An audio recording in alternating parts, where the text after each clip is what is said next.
We're live. We're live? All right. All right, everyone, we're going to get started. Thanks, everyone, for being here. If we're missing anyone or anyone that couldn't be here, it's awesome. We've got a live stream going. So again, thanks, everyone, for being here. We've got awesome speakers today. This is going to be a really informative meeting, and I'm super excited, as most of you probably are too, or you wouldn't have made it all the way out here in the snowstorm. So I don't know if we have any particular order, but we're going to hear from Jim, and then we'll hear from Aaron. They're going to recount their stories and their experiences, and give us some tips to make us safer pilots in and out of the airplane if that ever happens. So I'll just hand the time on over, and that's all I have to say.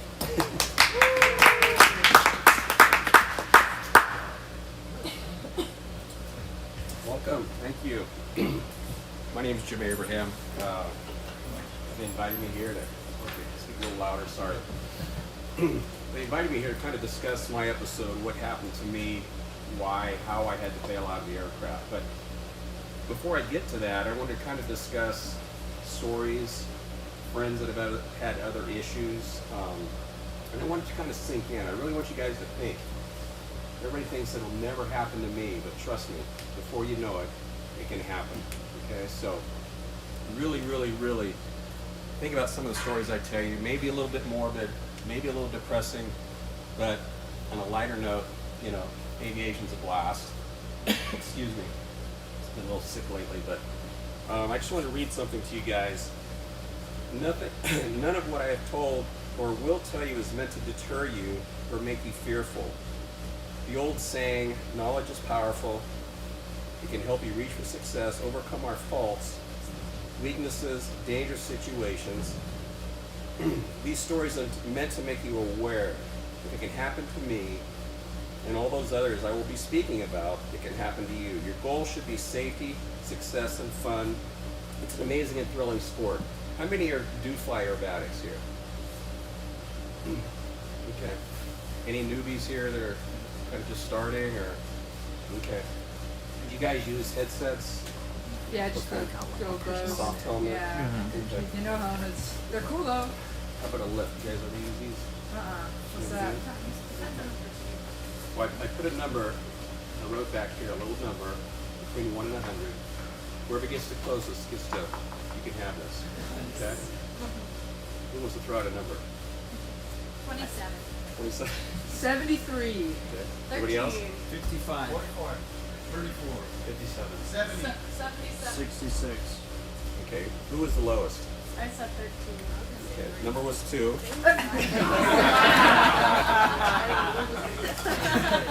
Anyway, start off on a positive note. The reason why I mention that is some people say, well, Jim, what do you fly with? When I was training super hard, pulling a lot of positive negatives, I always flew soft, okay? This is what I wore when I crashed, and I never wear a hard hat. Too much weight, positive, negative, but for some reason that day I popped this on and it probably helped me. So, you know, starting to fly at age 14, my father was an Air Force pilot. Quite an interesting history. One of the original U-2 pilots. His roommate was Gary Powers at Area 51. If anybody knows the story of the U-2, Chris Pocock wrote some really nice books on it. Anyway, so I had an advantage having such an experienced pilot teaching me, but he always stressed pre-flight, pre-flight, pre-flight. I would irritate the hell out of people because my pre-flights lasted forever. Did it help me that day? No, it did not. Okay, we'll get to that. So,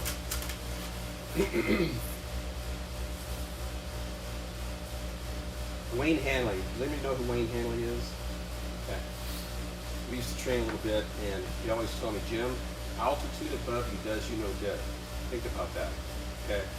You're flying acro. Why practice low? Get all this air above you. Stay high when you guys train. If something happens, you can figure it out. Okay? Or you have sufficient altitude to bail out. I was very close. So, I mentioned You know, it may never happen, but I want you to be prepared in case it does. We're out of our element.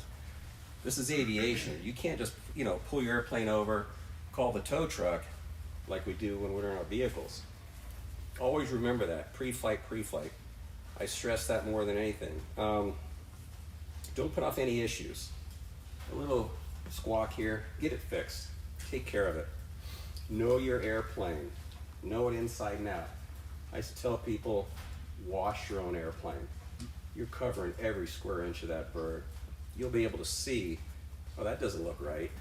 You know, maybe I should fix this. Or, you know, I used to check all my aileron controls. What do you call, I'm not a mechanic, what do you call those little hinges? Thank you. The hinges. Any play, I changed them out. Sounds you like know. you're a mechanic. No, I wish I was. If I was, I probably wouldn't have to jump.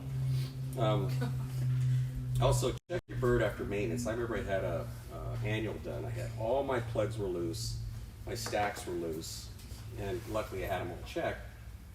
You know, I had one episode where it was after an annual. I took off, and I noticed smoke through my Lexan. This isn't right. So I called the tower, landed, and they, Jim, we thought you were just putting on a show. That was my smoke system. I said, no, I wasn't. So I landed. I was afraid of catching fire. I rolled out. I jumped out of the airplane. This is, you know, no, there's 6 sets of eyes looking at my engine previously. No one caught it. Little accessory panel on the back of the engine was very loose. So, little things like that can bite you. I had a friend, he actually, you'll see him on the back of most airbag, or not most, but most issues. They use his photo. He jumped out of a decathlon. And I remember when that happened, I sat him down. I said, Kelly, I said, tell me what happened. And he said, well, Jim, you know, blah, blah, blah. And I couldn't get out. Kelly, did you practice egress? I said, you know there's a pin you can pull, right? Oh, no, I didn't know that. He almost died. But you'll see him on the back of the Airbag magazine, standing there in my flight suit with a piece of tape over my name. He's like, so anyway, we had a nice little discussion after that. He rolled up one day, he bought this biplane, and I looked at it and I said, Kelly, first thing you do, let's look at the tail cone. Sure enough, took the plate off, coffee can full of bolts, nuts, little rubber hose. That's where everything goes, okay? If you're an airbag airplane, roll inverted, you'll be surprised at the stuff that comes out. Phil Knight used to fly. He'd test fly a lot of the birds down at, was that Aerosport down in Florida? Is that what it was? Anyway, he said he'd do that all the time, brand new airplanes, screwdrivers, change, you know, quarters, dimes, and so always check your tail cone, check the airplane, make sure it's clean. So, let me get to a few stories. You know, my dad was, you know, a Vietnam veteran, shot down twice over there. One time he did have to bail out, evaded the enemy. He was very lucky. Second time he bailed out was over Georgia. And the reason I bring these stories up is you're talking about very experienced pilots. We're at the mercy of an airplane. We're at the mercy of, you know, someone else being the mechanic. So this is what I try to stress to everybody. Good friend Gary Powers, when he was shot down in the U-2, same thing. He's the mercy of an airplane. They're 80,000+ feet. They say he flamed out, pitched down low enough where the MiGs could get him with a missile. And that's what happened to Gary Powers. So he went to work for Lockheed as a test pilot. He calls Dad and says, you know, Jim, they're not treating me very well over here. Everybody thought he was a traitor. The Russians knew everything they were doing. So there was no, there's no mystery what U-2 pilots were doing at the time. He ends up flying a helicopter for the local news station. There was a squawk. Supposedly it was fixed. It wasn't. He ends up crashing with a helicopter. Think about that. This guy was a hero. So here we go again. Maintenance.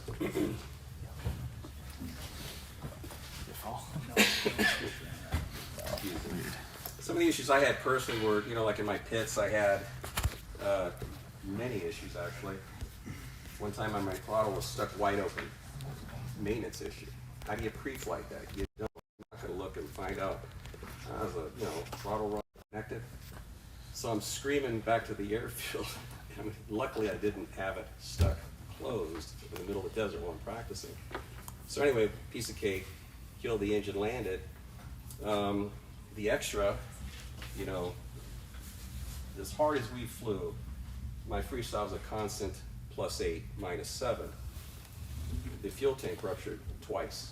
You know, small leaks, thank God, but I could smell it. Was I smart enough to stop? No. I wanted to keep practicing. Stupid. If you sense something like that, get it fixed, right? But I was afraid of downtime. I'm obsessed. I'm training 3-4 times a day, every weekend, throughout the week, and you have to throttle down sometimes. Something like that, I could have gotten killed. There is a story, another competitor, won't bring up any names, he did catch fire. And when he went to bail, couldn't get the D-ring because the flames had melted the nylon over the D-ring. So he had a tough time. When he did finally get it out, one swing, boom, hit the ground. So, lucky guy, right, Aaron? So, things you need to really consider is, you know, even with pre-flight, you can't find all those issues that can kill you. I had 16 nose ribs. It was at Nationals, team selection year, and 16 nose ribs. Would you fly the airplane? I figured I could always trailer at home, so I flew the unknown, and it worked out okay. But unfortunately, yeah, I had to take out. We had to drill about 16 little holes and fix the nose ribs again. Not being a mechanic, we figured it out. We got the airplane flying pretty well. But it just goes to show you, as you guys flying aerobatics, remember, you're stressing that airplane. Positive, negative. Things are gonna break, okay? So I was surprised that many nose ribs came loose. I had a seat back in the extra, it was a little wood back, and there's these horizontal pieces that kind of keep it in position.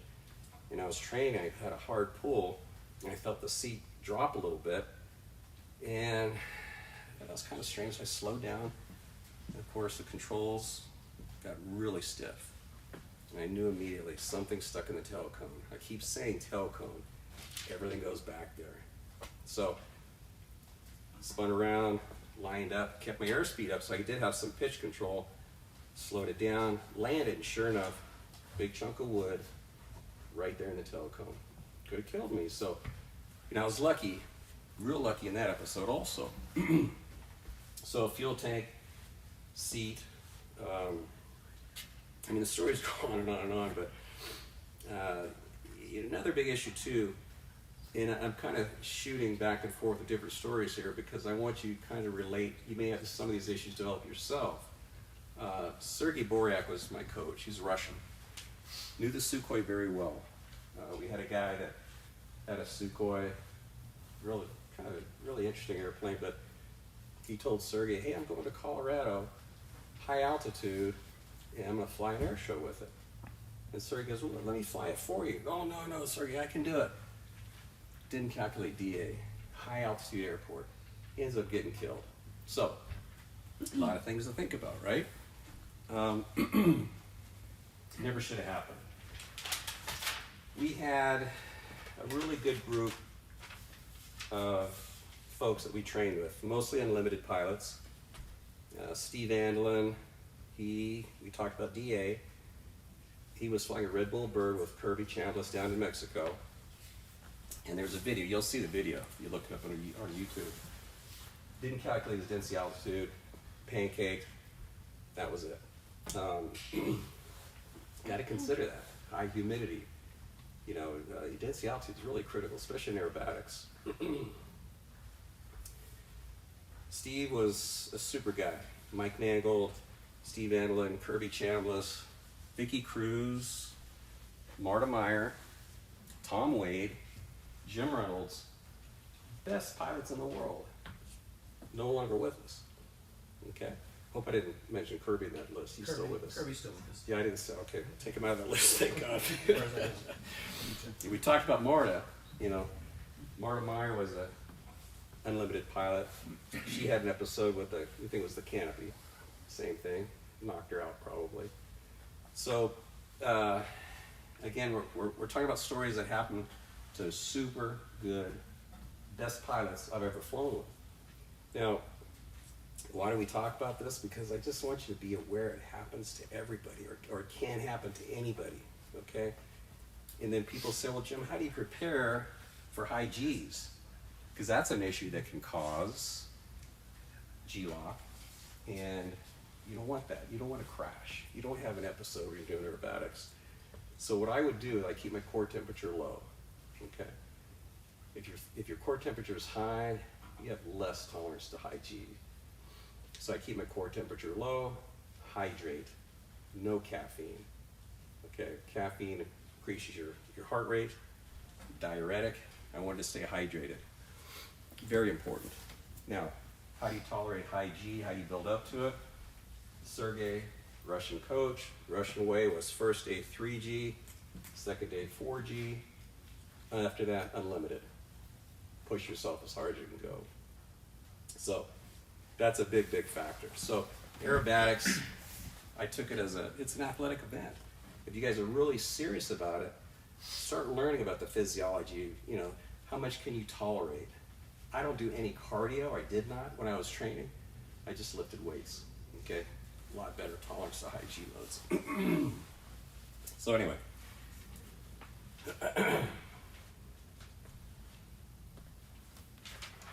Funny story about Sergey. He was supposed to fly an air show at Sun and Fun. And, you know, we talk about parachutes, Aaron, you can back me up on this one. You know, people that put their chutes on, they don't take it real serious. When I put my chute on, I would bend over and crank my crotch straps tight. So it was hard to walk upright. What's Sergey do? Puts a loose chute on, he has to jump. Chute opens, crotch straps are here, and he's barely hanging on to the parachute. Okay, so when you put your chute on, tighten that sucker up, man. Just trust me, that opening shock, if anything's in the way, you're gonna feel it, okay? Men especially, okay? So you tighten up and you'll be fine. I used to have, we had meetings, you know, or chapters in Vegas. We had Alan Silver, he was our rigger. He was out of California, he'd fly in, like what Aaron's doing now, have a little meeting, talk about parachutes. And, you know, it's educational, it really helps. What you're gonna have to tell these guys is, I mean, right on. So before I progress, is there any questions or nothing? Okay. So everybody always says, well, tell me about your bailout. I don't really like to talk about it that much, but it was interesting. You know, I trained a lot, I flew a lot. And it was, I think the story was printed out somewhere.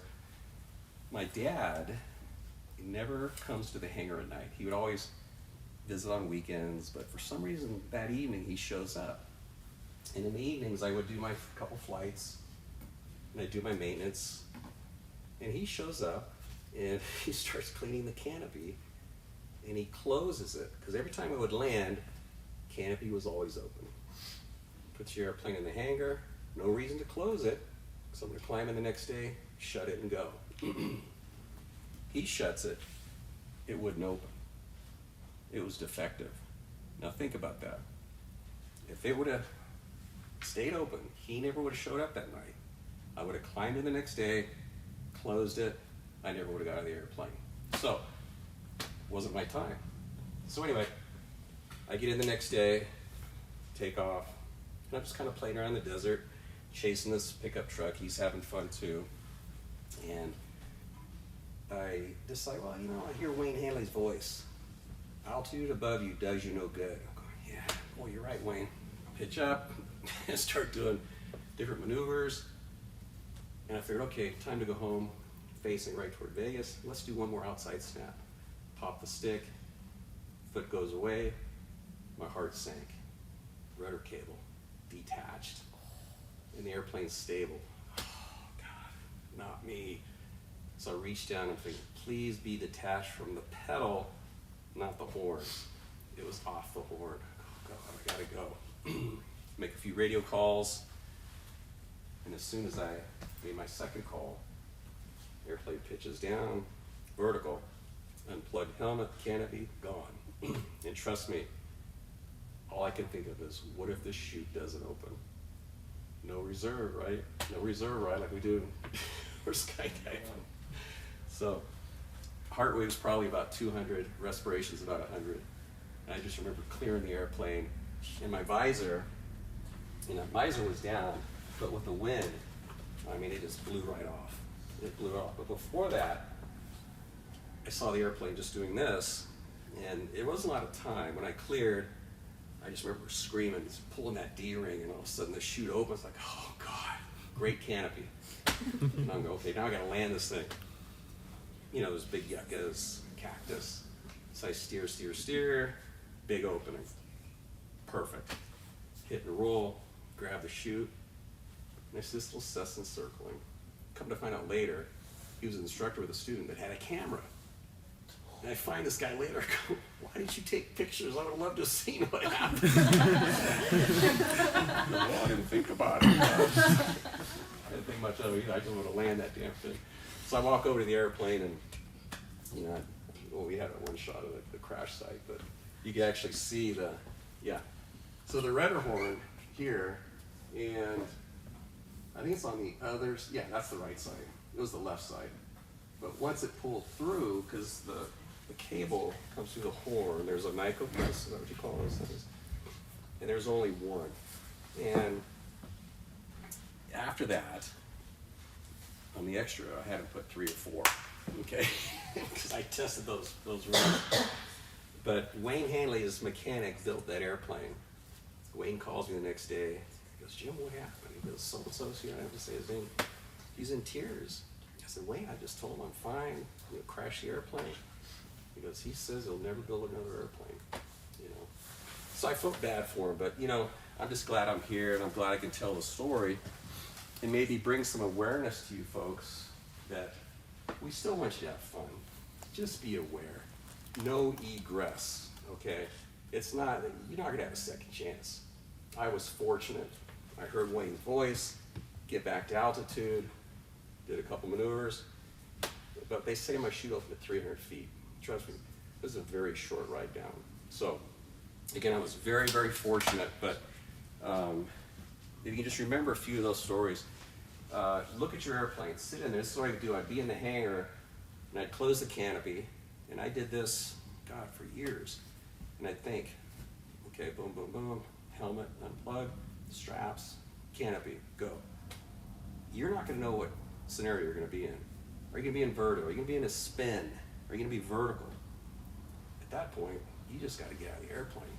You can plan for, I had this one guy, this is hilarious. He goes, well, Jim, why didn't you turn in vertical? Kick the stick. Are you kidding me? The stick's between my legs. He's like, well, negative G, you're going to kick you out of the airplane. I go, I've heard some ridiculous things in my life, but you don't have time to think sometimes. Jim, did your life flash in front of you? No. That's the dumbest thing I've ever heard. You got a split second to save your ass. I mean, yeah, oh gosh, I remember. No. You're out, period. There's no such thing, okay? And I'm trying to think of some of the other things. Oh yeah, and then there's the guys that'll tell you, well, you probably could have just, tried to land the thing or maybe throttle back. Are you kidding me? I have insurance. I don't want to, I'm not a test pilot. So, don't play games. Just, if you can egress and you're not a test pilot, just get out of the airplane and survive, okay? So, that's the story, and I hope you never have to go through that. And hopefully we did inform and maybe help some of you guys and to make you really think. And, my episode, no pre-flight would have predicted that, okay? So what I've had a lot of friends do now is when they're on the hold line, they'll just push those rudder pedals as hard as they can. And it was kind of a joke for a while, but everybody's putting all these extra NICO press on there, but I'm just, glad I'm here and feel like I can share my story with you guys and just happy flying. Enjoy. Are you, Aaron?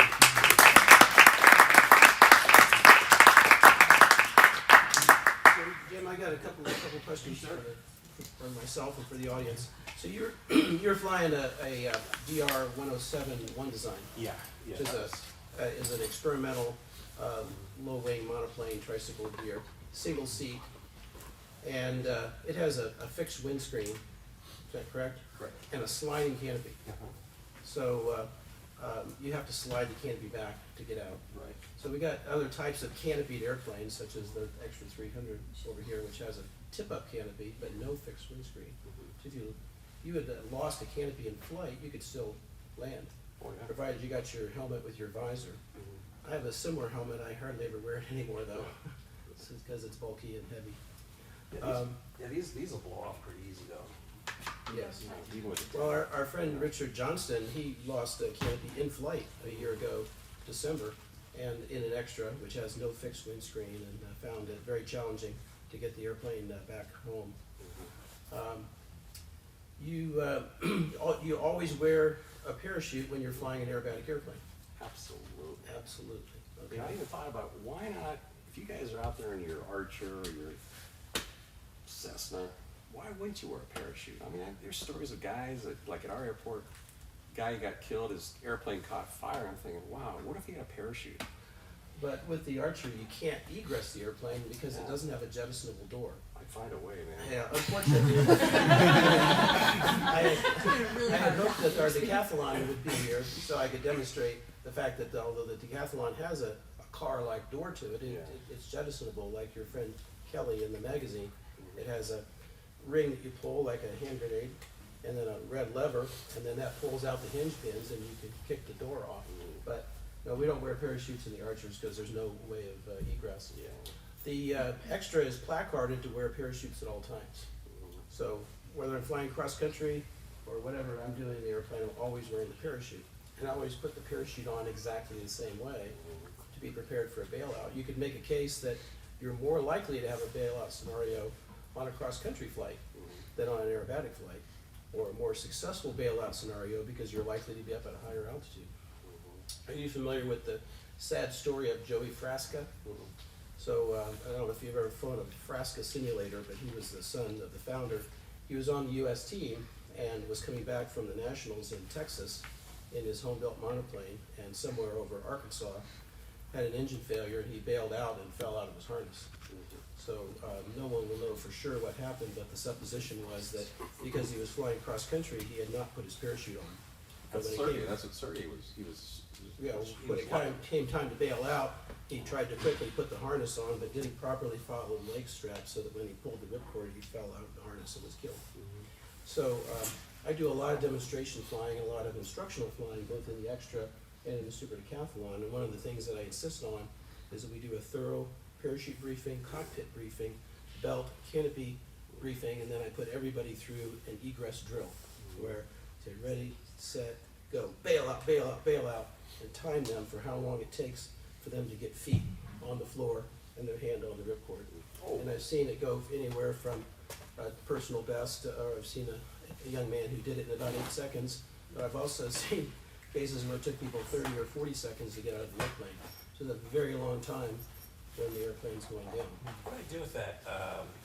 The carabiners, 2 carabiners and a nylon line. A static line. Yeah. So if you have a passenger, hook it to the D-ring, hook the other biner to the inside of the bird. So if you do have to egress, they don't have to think very much. You just have to release their straps, get them out, and that static line will pull their D-ring for them. And I brought them. I did everything.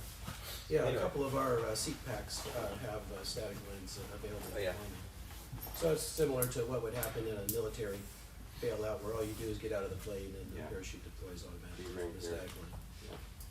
Anyway, it's a good little trick, especially because, like we were talking earlier, some folks bringing their little kids on aerobatic flights. So Yeah, I don't take anybody up for an aerobatic flight unless they're at least 14, 15, 16 years old, depending upon how my assessment of their maturity. I'm not going to take children up. I don't feel that I could live with myself if I bailed out of the airplane and the kid didn't get out, or got out and wasn't able to deploy their parachute properly. I don't think that aerobatic flight is appropriate for kids at that age. The original cassette of myself talking to the tower, but no cassette player. I had that question. I was wondering, you said you made a couple radio calls. I was curious to know how that went, or what maybe the Yeah, dialogue was. what did you say on the radio calls? Very simple. I just told him, I says, 5-7 Juliet Alpha. We may have to egress the airplane north of the golf, such and such golf course by Cal Canyon Road, and copy that, blah, blah, blah. Try to repeat it, and then pitch vertical, and that's when I got out. So, Did it pitch forward on its own, or was yeah, it? yeah. So that's something, I wonder if I touched the right rudder. I don't know. And all I know is I'm full throttle. I'm hauling toward the earth, and I'm out of here. So. Another question for you. Going back to the first material you were covering about pre-flight and being aware of different factors, you mentioned high DA, right? So we know as pilots, like, we don't get the same performance at high DA. But with respect to aerobatic, could you elaborate further on those specific things to be aware of when going from, let's say, sea level or lower altitude to a high DA, like a hot airport or 5,000 feet? Yeah, so what I would do is I actually had a catalog of all my maneuvers, altitude gain and loss. And that was set at my airfield at 2,600 feet. And I don't know, it's hard to say, well, they go, well, we go to a higher airport. I mean, I rarely flew anything higher than, California, Wisconsin. We were all over the place, but there was nothing super high. So I kind of followed that rule. But Jeff, you could probably answer better too in regards to, like, say for example, maybe I'm answering incorrectly, but say you're doing a loop, okay? High DA. You do this loop and the air is not as thick. So the airplane's not going to attach as well. So that air loop is probably be a lot bigger. And if maybe you can clarify even better, Jeff, but say you're in a vertical maneuver, hammerhead, pitch down, high altitude, you're sucking up more vertical. Like, for example, Mike Mangold. We always trained we trained a lot at Apple Valley with Mike. Low altitude, cool air, low DA, great performance, right? So, and I watch him, it's early morning, he's first in the box, pitches down, pulls hard, caps off, lands. Something's not right. So I walk over, Mike owns a canopy, just looking at his pen like, Mike, you all right? He goes, 13 plus on the G meter. Mike's a stud, but when he calls it off, there's an issue. So, higher performance, right? You're biting that air. That airplane's gonna turn better too. My airplane, the perfect G load on a vertical pull is 7 3/4 G. Because you don't want this, you want a corner. And high DA, it just gets sloppy, So I hope I answered that question. No, you did. You touched on it. I just wanted the point to be made that the cornering performance is going to change with changes in DA. Your gate airspeeds are going to change, and you're going to suck up more on the vertical because the air is less dense. So as you're looking for a specific airspeed number, you're eating up more, say, on a vertical downline. And I was just saying the true airspeed is going to be higher compared to your indicated airspeed. Yeah. The point is, like, we talk about high DA in the world of aerobatics, but we're at 5,000 feet here, right? So if I come up from Phoenix and I'm doing the hypoxia contest, or we have a contest up here, I also have a chart of what my gate airspeeds are for each maneuver, what I lose, what I gain, and you go out and practice that here so you're well aware of, okay, I'm going to eat up way more on the vertical, like in a downward looping maneuver, won't do much on the vertical.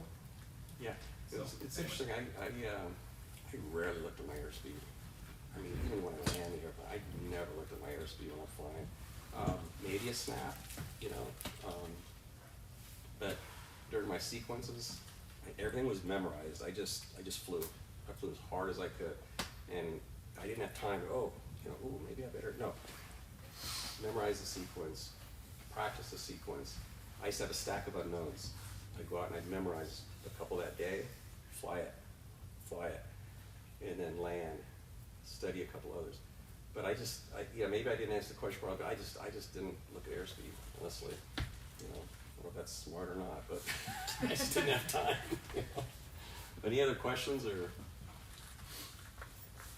No, Aaron, you're up, I guess. All right. Thank you.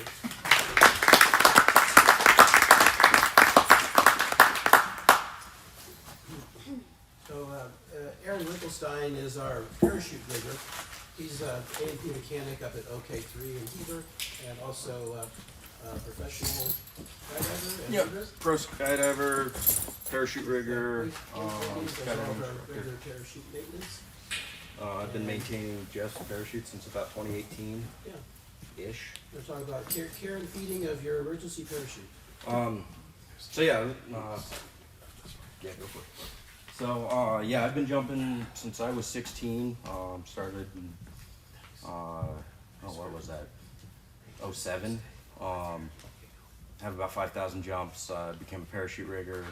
Got my master parachute rigger ticket, so I can do more with parachute rigging. And then yeah, A&P, commercial pilot now. I'll be the jump pilot at Skydive Utah this season. So if anyone wants to come skydive, I'm out there. Yeah, with gear, there's basically 3 types of parachutes. You got your back, your seat, and chest. No one here is going to use a chest pack because that's like the old military belly mount reserve. Pretty useless for aerobatics. Back and seat are going to be the most common. And then Jeff has those chair parachutes, which is technically a seat. Anytime you sit on a part of the parachute, that's considered a seat pack. Then within that you have round parachutes, which everything here is, and then ram air parachutes, which is what skydivers use. Seat. Yeah, seat. Perfect. Back, it's all on your back. Seat, you sit on at least a part of the parachute.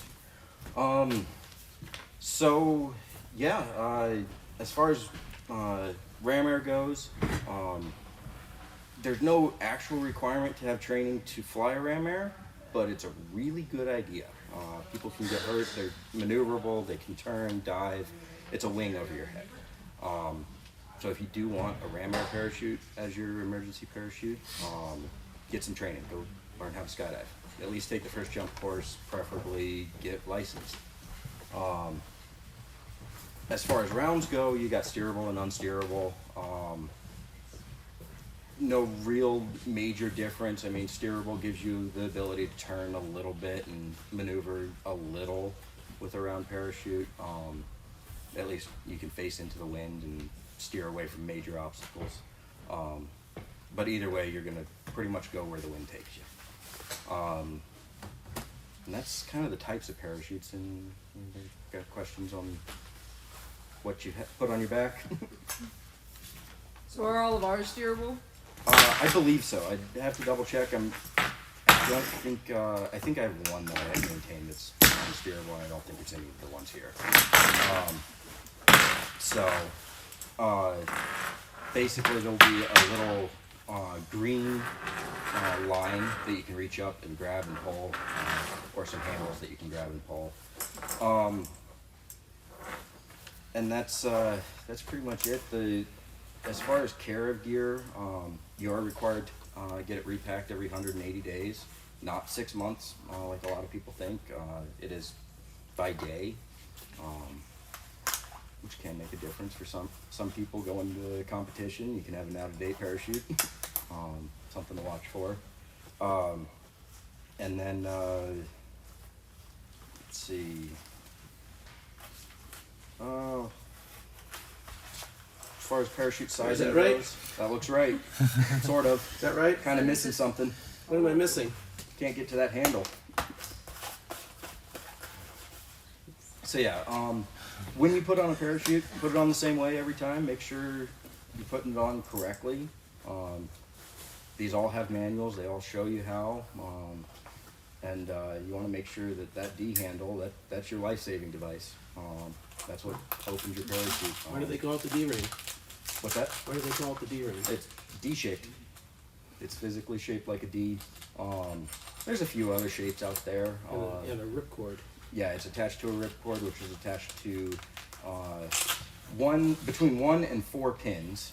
This is a 3-pin, all kind of technical stuff that doesn't really matter. It all works the same. Basically, it holds a spring-loaded pilot chute in the container until you pull that handle or the pins pop, and then that deploys your parachute, which I can show you on one of these here in a minute. These are both out of date. If you can stand up, it's not tight enough. Just about, yeah. And make sure you put these straps on the correct side. Yeah, you want those on the correct if you side. want to have a chance to have a deep voice. Yeah. It can be very uncomfortable otherwise, to put it lightly. It's a little tight. It's a little tight. But yeah, you do want everything snug and tight, and Okay. anything loose will allow you to drop down once the parachute opens, if that's the case. You don't want to go around hanging by your armpits under a parachute after you just had to get out of an airplane. That's the last thing you want. So this parachute comes out here, so it'll be hanging upside down. What's that? The parachute, this one comes out down here. So no, that actually has risers that run I need a all the way volunteer. to the back. I need a volunteer. I can help out. What do you want me to do? Yeah. Zip off your coat. So,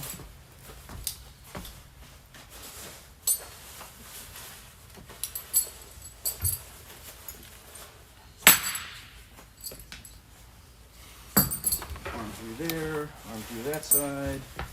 So if I can swing those leg straps through, and I'm not nearly as familiar with the acro style harness. So yeah, But that's basically what I it wanted. crosses in what front of what you. I wanted to point out is there's no metal here. So if you go and you just call up a parachute company and say, I just want a parachute, send me a parachute, cheapest one you've got, it comes and they've got big metal buckles here.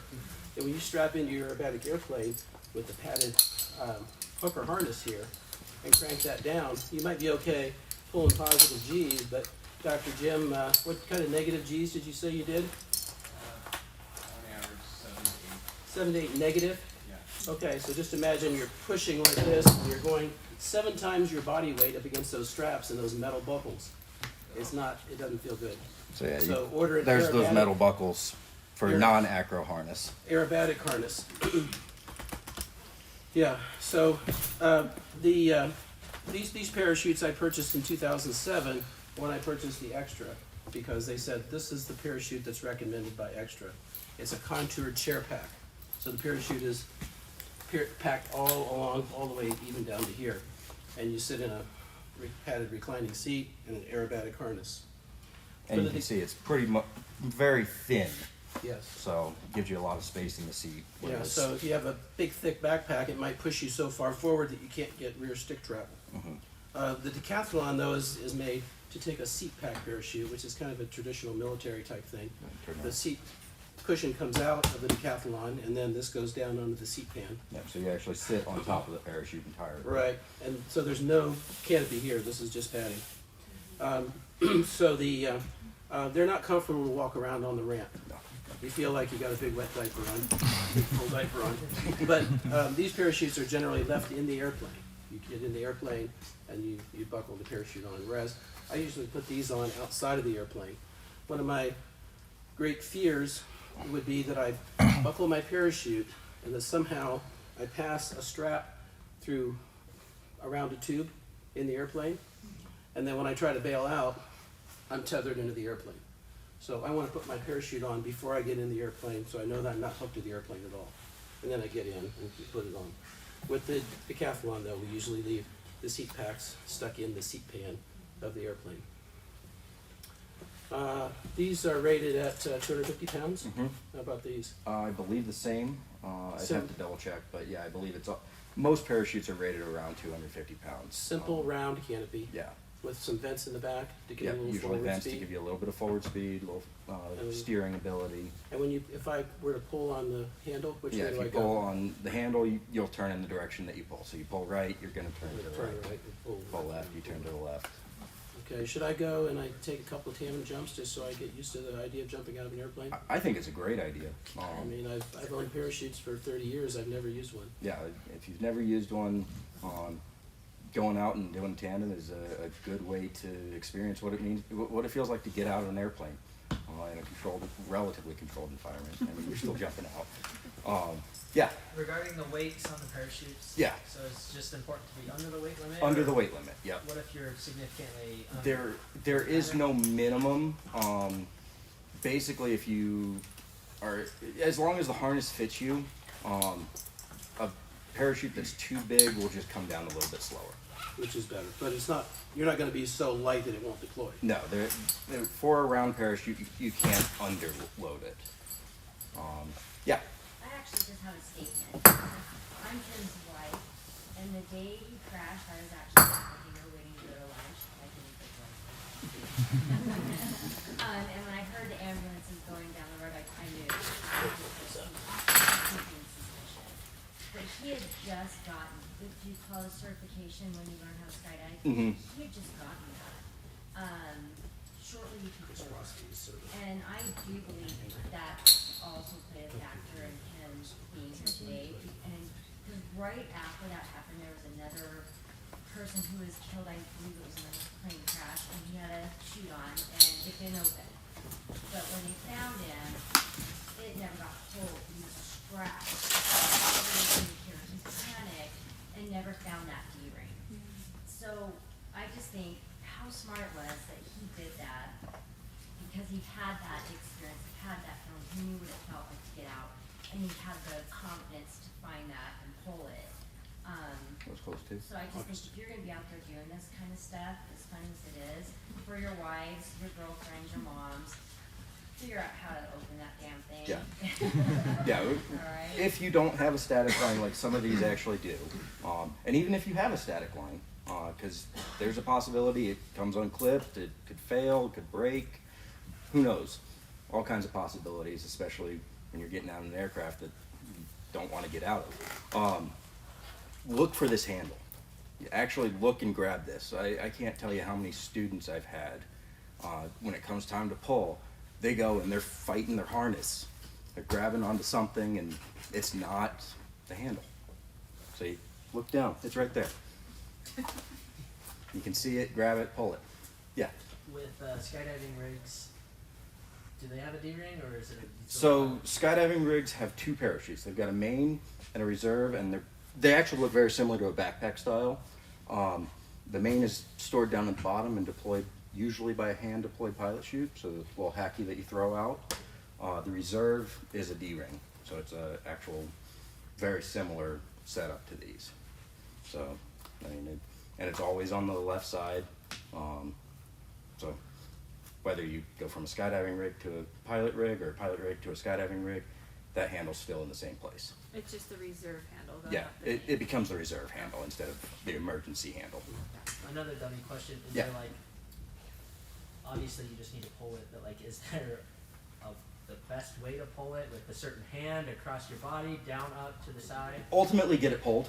Okay, yeah. With, But you made a point that So, this, yeah. this ripcord goes over the top of the shoulder here. yeah, you can see with the softy, the ripcord actually goes under your arm, So you're which means your ripcord needs to pull up.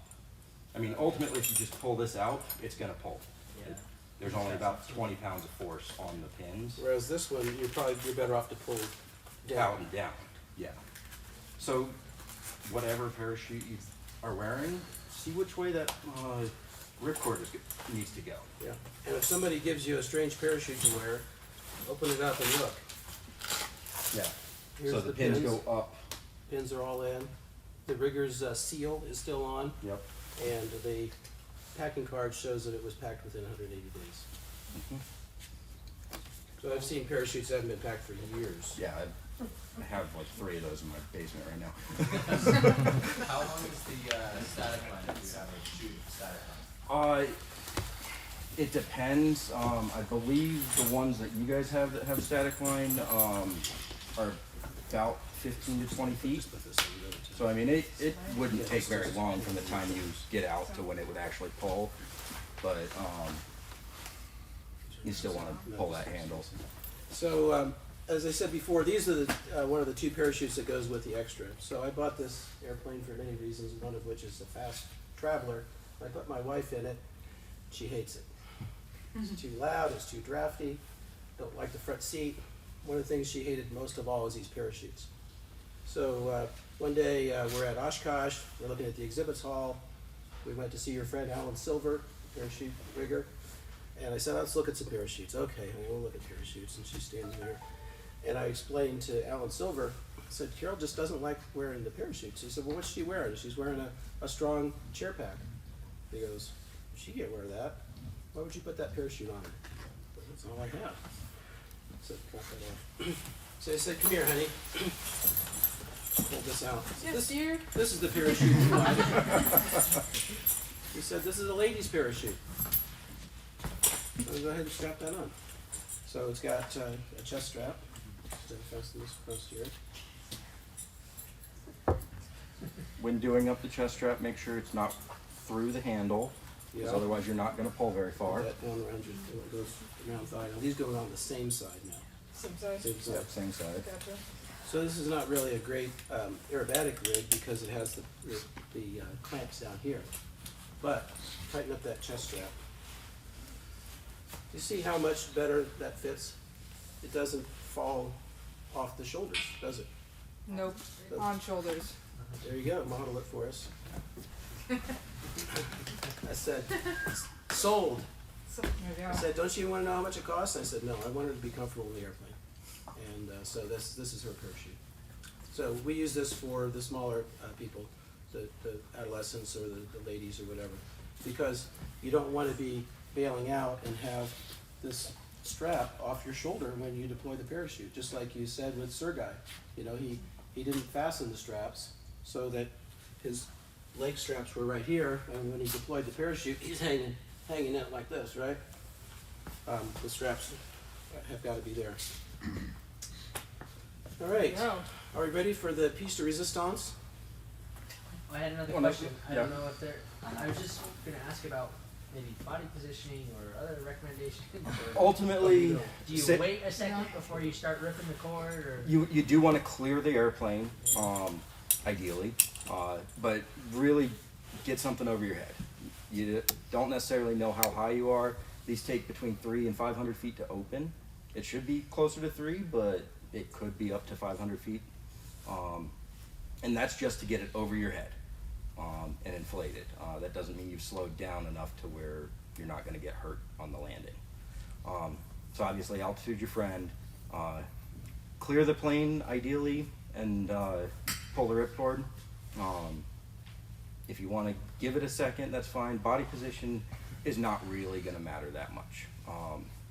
if you're on your back? Yeah, if you're on your back, it's still going to deploy. It might whip you around a little bit. I have seen that happen. So the parachute But it comes will out- deploy. Comes out here. So there's the pins. So this is the ripcord, Yep. and these pins will pull out. Yeah. So we talked about pre-flighting our airplane. How do we pre-flight our backup life-saving device? Very good question. So basically, to pre-flight your harness, your parachute, you want to make sure when you put it on, everything's routed as it should be. So nothing's wrapped around anything. It's comfortable. It's tight. You don't have your chest strap going through a handle. You want to make sure that handle's fully seated so it doesn't fall out and get snagged on something. On the back, like you saw, there were the pins. You want to make sure those are both seated all the way. It starts flaring out, and you don't want it over-seated. Usually they can't What be. does it mean to be seated? So in the loop. Okay. You don't want it just barely hanging It onto goes the loop. through a loop like that. Yeah, so there's a loop here and a loop here. Okay. The rigger seal is in place. That indicates that it hasn't been tampered with. Sometimes they do break. It happens from time to time, usually more with skydiving parachutes since people are using them over and over. But make sure that seal is where it needs to be, wrapped around to indicate that no one's tampered with the parachute. You want to make sure there's minimal fraying on your loops. A tiny bit of fuzz is okay, but anything more than that and you want to get it checked out. And then make sure the data card indicates that it's been packed within the past 180 days. And that's, Where's the packing card on this one? this one is actually tucked into the yoke, the top of the harness. Every single one of these will have a little sleeve or a pocket or something. It's up here. This one is out of date. Is that a date? Yeah, There you due go. October 15th. Due for a repack. Perfect. They'll take There you our go. All right, Can we? you ready? All right. Yeah. So Here, one sec. turn. Get the. Let's here. Have you stand by the couch. How would you like me to Turn face? this way.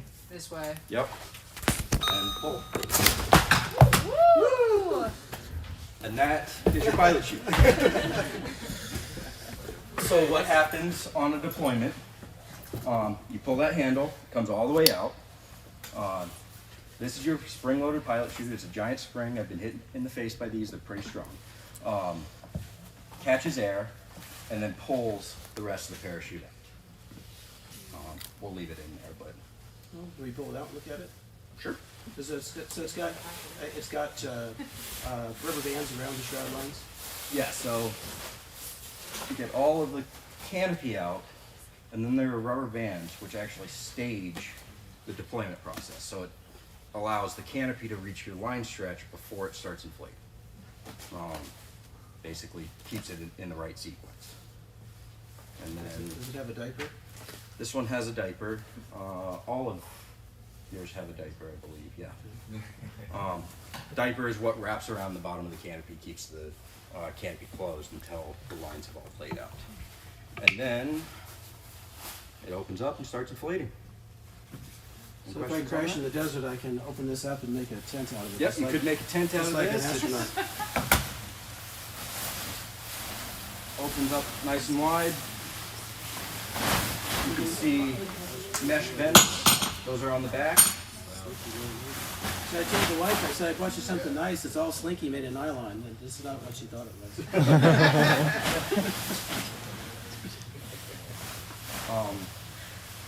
If you do have a deployment, once you are on the ground safe, There's the you want to spring. get this gathered up as best you can and out of the sun. Sun is the biggest damaging thing for parachutes, harnesses included. So Yeah, I was gonna ask about ideal storage, like sun, humidity, like what happens. humidity's not too much of an issue. Obviously, the lower humidity, the better. It's not an issue here in Utah at all, really. But somewhere like Florida, if you can get it in a lower humidity environment, that's better for it. But ultimately, as long as it's not exposed to enough humidity that mold starts growing, you don't have to worry about it. Keep it out of the sun as much as possible. So in the gear bag that you have or in the hangar, I wouldn't just leave them in the plane outside all day for the summer kind of deal. So is pre-flighting the seat pack similar, Identical. identical? Yep. It's just the parachute system. So that's where you're going to be hanging like that. Yep, so those are your risers. You You see can if see you can hold me? your handles. You can hang off it. Here, just jump off of here. Yeah, just Okay, jump yeah. off there. Yeah. Those, here's your column toggles, your steering lines. You use those to pull. Sometimes it'll just be a line, sometimes it'll be bright yellow handle, bright red handle, something obvious to grab onto. Is there any sort of like flaring, or is that bad because you're gonna Yeah, you likely do not slow want to flare around parachute. You just speed up. down? Okay.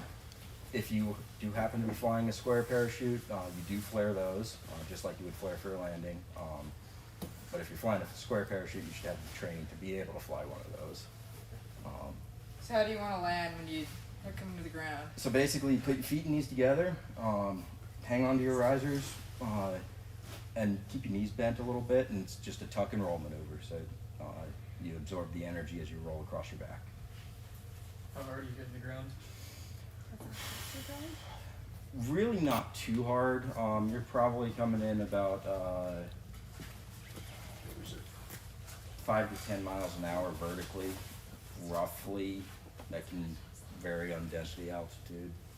Yep. I remember when I hit, it wasn't bad at all. Yeah, it's really pretty docile, especially if you aren't overloading the parachute. If you have the correct size parachute or oversized parachute, it'll be even softer. So I'm curious, out of people that fly aerobatics, have you guys gone and done skydiving yet? Yeah, has anybody jumped? I have. Cool. but Just a couple random. Yeah. You know, like. It really is better than nothing. I mean, you know what it's like to get out in the air, and you know what to expect. You're going to be in free fall. There's going to be a lot of wind. It's going to be loud.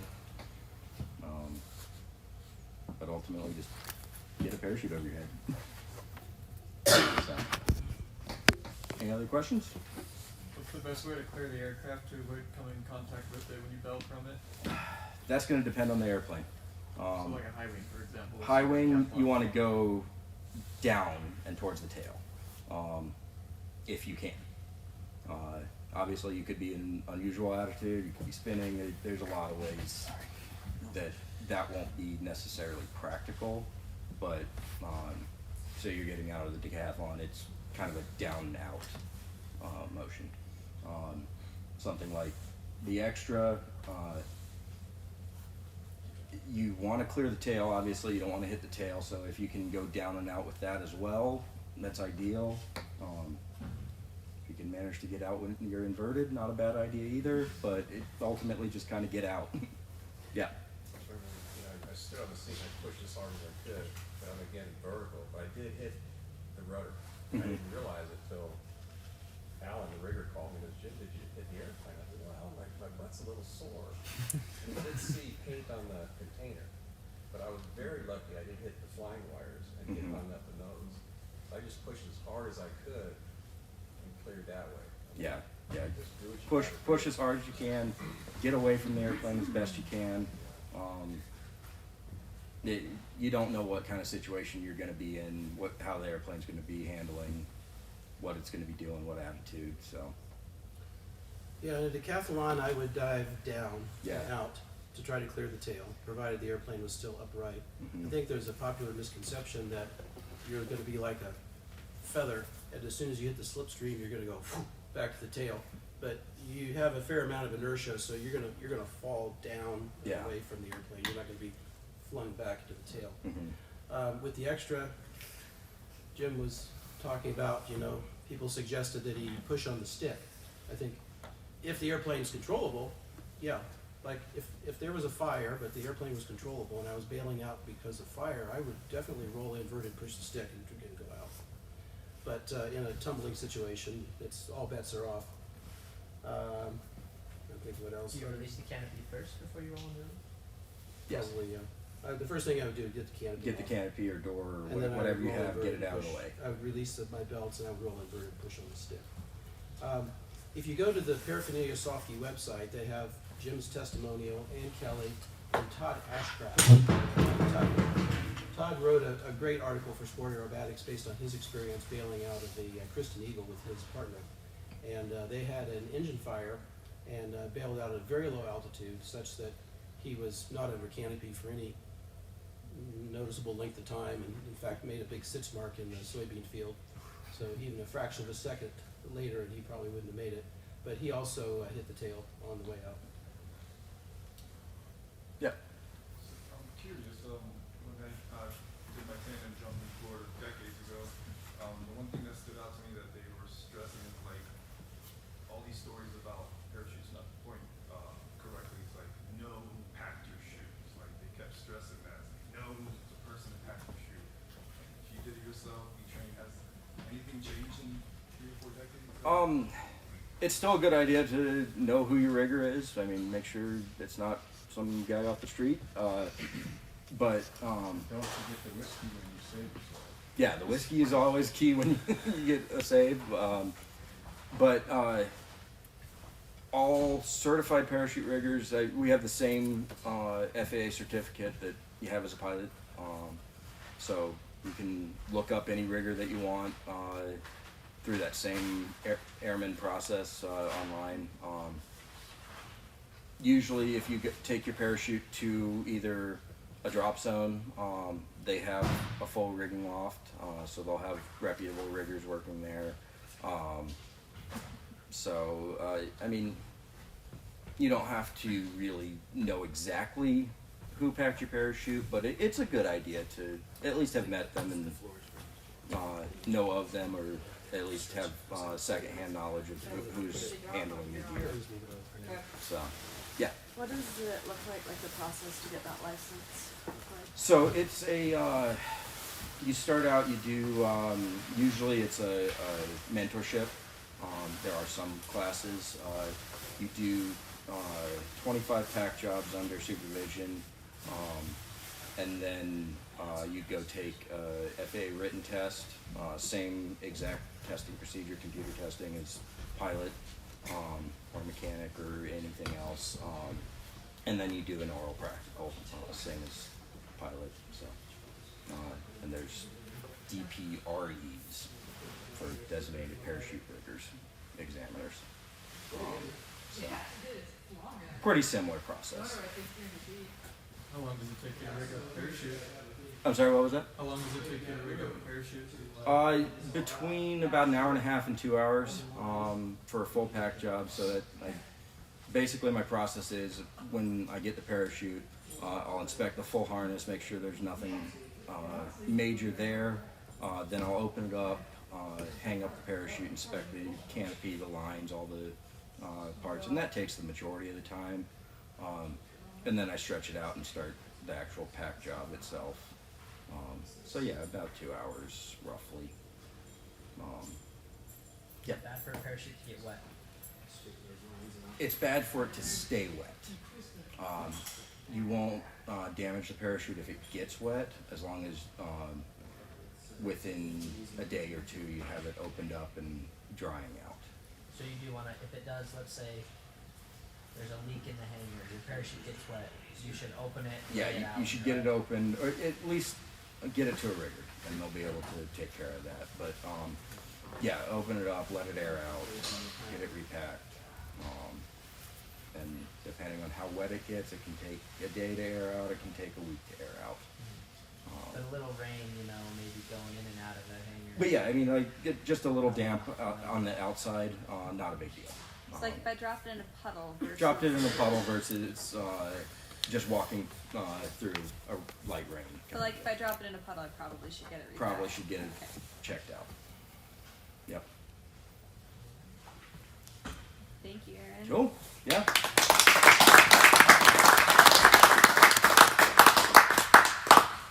All right. Well, a big thank you to Jim and to Aaron for taking time out of their Saturday to come talk to us all and volunteer their time. We really, really appreciate it. Thank you to everyone. We had a really good turnout, and this is awesome. I've been flying aerobatics for a few years now, and there was a lot of things I didn't know. And, part of me almost feels guilty that I didn't know some of that stuff, because here I am zooming around the sky upside down and la-di-da, so it's good to be informed. And some of the takeaways that I had from it was things that I had kind of already known, but I think the emphasis is good because most of us, we go about our daily routine and we do our checklist and we do our pre-flight and we never find anything. And so we start to maybe lighten up a little bit. And we get this sort of, what do they call it in the airline world? Standardization of deviance, where you slowly break the mold that you're supposed to hold. And so, because you never use it, you never have to pull the cord, you never have to, nothing's ever wrong with your parachute when you look at it. You never have to bail out of the airplane. But it is important to stay disciplined in your pre-flight. It is important to brief your students.